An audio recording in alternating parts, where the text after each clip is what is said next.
As the woman dragged the exhausted man draped over her shoulders, the assembled crowd in the auditorium screamed encouragement. "Don't let them get you, Eddie," they called. Eddie Lopez, his face drooped in a mask of misery, didn't look up. He could not do much more than allow himself to be dragged along by his partner, Mary Martin. Ahead of them, another couple walked around and around in circles, an MC calling the turtle-like race from a microphone. "It'll be over soon," he said. "Eddie's going fast." He was right. Lopez finally collapsed. Every cell of his prone body had used the last possible amount of energy. Desperate, Martin tried pulling him along. Lopez and Martin were one of two finalist couples left in the Summit Beach Walkathon in Akron, Ohio, on December 12, 1933. The winners would receive $1,000 in cash, near the average annual salary at the time, provided they could continue moving for days on end with only brief rest periods. That money was a lifeline for many. The United States was mired in the Great Depression and people everywhere struggled with economic disaster. Roughly 3,000 spectators came to watch Summit Beach Walkathon, a scene that was being repeated in virtually every major city across the country. Blinking back tears and ignoring her own exhaustion, Martin continued tugging at Lopez's listless frame, willing him to get back on his feet. Many people had a lot of free time in the era between world wars and before the advent of television. Live entertainment like vaudeville, music, and plays were popular. So were outlandish feats that attempted world records, like stuffing people into phone booths or balancing precariously on telephone poles. Dance marathoners practice for a contest. In April 1923, 32-year-old Cummings decided to set a world record for consecutive dancing. At the Audubon Ballroom in Manhattan, Cummings fox-trotted without pause with a total of 6 partners, each one discarded when they reached their physical limits. By the time she was done, she had earned considerable press attention as well as a pair of shoes that were worn all the way through. She had been dancing for 27 hours. "And I can go longer than that," Cummings said. "If my shoes and stockings and partners hadn't worn out, I'd be waltzing yet." Though Cummings was not the first dance marathoner, she was likely a major influence on the dance marathon fad that swept the country. Over the next several weeks, people eager to get some fleeting fame of their own broke the record. Cummings herself returned to retake it at 50 hours. Just as quickly, competitions began springing up offering prizes for singles and couples who could dance the longest without interruption. People were expected to eat, wash themselves, shave, and sip water, all while remaining in motion. Some promoters would offer breaks every hour to prolong the events and give entrants a chance to use the bathroom. Others would insist contestants remain on their feet for hours at a time. Audiences paid admission to watch, not out of any appreciation for dance ability but for the sheer endurance challenge. Any semblance of skill soon gave way to a kind of morose shuffling. One cagey promoter for a dance marathon at Madison Square Garden arranged for doctored images of the danger didn't really need embellishment.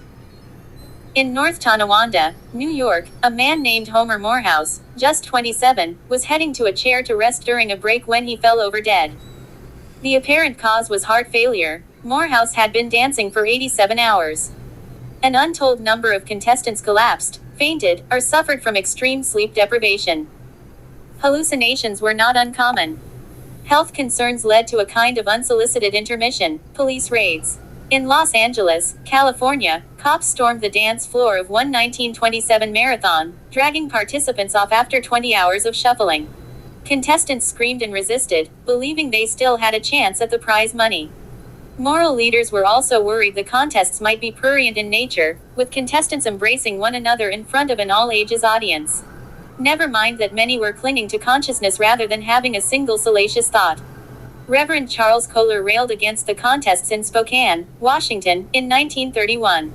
"This is only the beginning," he said. "People are going to get tired of seeing just walking. Now they are going to have bathing beauties, and what next only God knows." Sometimes community members objected to their seeming simplicity. Wrote one Green Bay, Wisconsin resident, "Under no circumstances can it become a menace to mental faculties where none exist." Contestants dropping dead, the person added, would mean no great loss to the intellectual life and welfare of the community. Promoters had their counter-arguments. Organizer Will Malin insisted the contests employed dozens of people. They also engendered domestic ideals. Malin pointed out that one married couple kissed each other goodnight at each rest period, 24 times a day. Such debates were echoed throughout the country. Major cities like Los Angeles and Boston passed laws or ordinances prohibiting the grueling events out of concern for entrants. But promoters found a novel solution. Instead of calling them dance marathons, they were dubbed walkathons, a brazen attempt to circumvent the law that often worked. By the 1930s, the contests were no longer strictly entertainment. For many, they became a desperate bid for survival. Walk hard. The 1929 stock market crash gave way to a decade of financial disaster for Americans. In the 1930s, unemployment was hovering at 25%. Food and jobs were scarce. A walkathon was something akin to a lottery ticket. It gave indigent people a chance to win prize money, as much as $1,000, equivalent to nearly $18,000 today, enough for months and months of sustenance, as well as other perks. Entrants got medical attention as well as up to 12 free meals daily to fuel their exertion. There was even free housing in the sense you remained indoors for the duration of the contest and got a bed or cot to briefly rest. For some, it was essentially a job, and there were even designations assigned to entrants. Amateurs were just that, people off the street who wanted a chance at the money. Horses were part of a subversive aspect to the walkathons. Promoters, sensing the audience's emotional investment in contestants, often manipulated things to maximize the drama. Couples on the floor would break up, only to be reunited later. Others nurtured romances that led to wedding ceremonies mid-contest. MCs might relate stories about entrants to draw out sympathy. Participants might get a small tip of $2 to pretend to faint for dramatic effect. It was not substantially different from professional wrestling, though walkathon participants had the more physically grueling task. Promoters also knew there was an element of sadism in spectators that had to be fed. When walkathon action hit a lull, contestants would be forced to sprint across the floor or move to high-tempo music. Failing to continue moving could result in a sharp strike with a yardstick. Couples might be chained or tied together and made to move in circles. Some might even be ordered into blocks of ice to further challenge their endurance. When contestants finally and inevitably dropped to their knees, they would be roused with smelling salts or drenched with ice buckets. If their rest period was up, someone would blast an air horn. Many of the contests went on for months. When some cities tried to curtail them by enacting a maximum 8-hour daily limit, promoters simply ushered audiences out when the time was up and then stated contestants were choosing to continue moving for the remaining 16 hours independent of the contest. A promoter might earn as much as $50,000 to $70,000 in admissions over a period of days.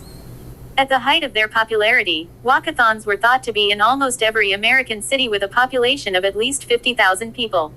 What finally curbed the walkathon was not human decency but an even more resounding human tragedy. The bombing of Pearl Harbor in 1941 and the United States' subsequent entry into World War II made any kind of frivolity an afterthought. With democracy in danger, there was simply no time to spend days, weeks, or months watching or competing in an endurance contest. The war itself was the endurance challenge. The question remains, what did people get out of seeing such extreme human suffering? It certainly wasn't the activity itself. As one Kansas City Star columnist pointed out in 1932, spectators could watch people walk around town for free, they could see terrific dancing on stage. For some, there was a genuine awe in seeing contestants push their physical limits, which could sometimes demonstrate gender equality.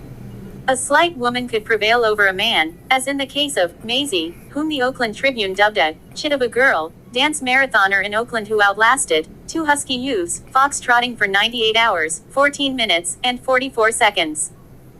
Contestants like Maisie seemed to be the key. Promoter Leo Seltzer told the Tribune that audiences became emotionally attached to certain people. It's favorites that do it, he said. Half the public is waiting to sympathize with someone. Once an attendee chose someone to get behind, they would keep coming back, day after day, to cheer them on. Comparisons to modern reality television are probably apt. A walkathoner would likely find much in common with a contestant on Survivor. Eventually, the cheers subsided. In Akron, Ohio, Eddie Lopez and Mary Martin spent their remaining moments hoping to grab the victory. But Lopez fainted, and Martin finally quit, too. The contest had gone on for so long that the promotion was by that point in receivership and under the control of the county so it could pay creditors. Instead of $1,000, the winners would get just $100. Lopez and Martin, due $500 for second place, would get nothing. As Lopez was carried off, the crowd booed.